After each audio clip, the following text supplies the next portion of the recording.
नमस्कार. मी ॲडव्होकेट नरेंद्र बापूसाहेब पाटेकर. माझ्याकडे समीर बिबन पठाण व कुद्दूस बिबन पठाण व इतर यांनी त्यांच्याविरुद्ध समीर यांची पत्नी आसमा समीर पठाण यांनी शेवगाव कोर्टामध्ये भारतीय नागरिक संहिता सुरक्षा 2023 अंतर्गत 2023 कलम 100 अंतर्गत मुलाची कस्टडी मागण्यासाठी अर्ज दाखल केला होता. सदर अर्जावरती माननीय मॅजिस्ट्रेट कोर्ट शेवगाव यांनी 28/8/2024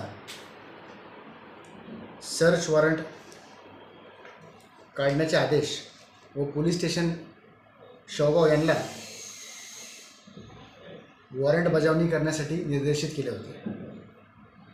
सदर निर्णयाविरुद्ध याचिकेकर्ते यांनी माझ्या वतीने उच्च न्यायालय खंडपीठ औरंगाबाद येथे क्रिमिनल रिट याचिका आम्ही दाखल केली व सदर निर्णयाला दाद मागितली होती.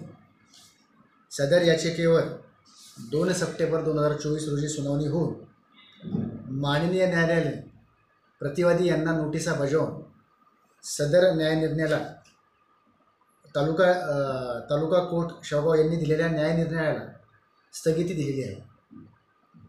माननीय न्यायालयासमोर आम्ही हा लीगल पॉईंट आर्ग्यू केला की कलम 100 भारतीय नागरी संहिता व पूर्वीचा कलम 97 क्रिमिनल प्रोसिजर कोड प्रमाणे वडिलांविरुद्ध आई मुलाचा ताबा मिळवण्यासाठी दावा दाखल करू शकत नाही व मुलाची फिजिकल कस्टडी मागू शकत नाही.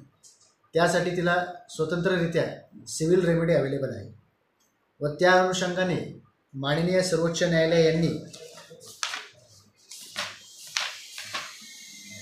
रमेश विरुद्ध लक्ष्मीबाई व इतर 1998 पासून तर रिसेंट मान्य उच्च न्यायालयांचे न्यायनिर्वाळे ज्यामध्ये कोर्टाने याच्यावरचा सिद्धांत स्पष्ट केलेला आहे की कलम 100 अंतर्गत कुठलीही आई ही मुलाची फिजिकल कस्टडी ही वडिलांकडे गैरकृत्याने आहे म्हणून म्हणू शकत नाही व सदर युक्तिवाद ग्राह्य धरून माननीय उच्च न्यायालय यांनी 2 तारखेला सदर तालुका कोर्ट शेवगाव यांनी दिलेल्या निकालावरती स्थगिती आदेश पारित केले आहेत.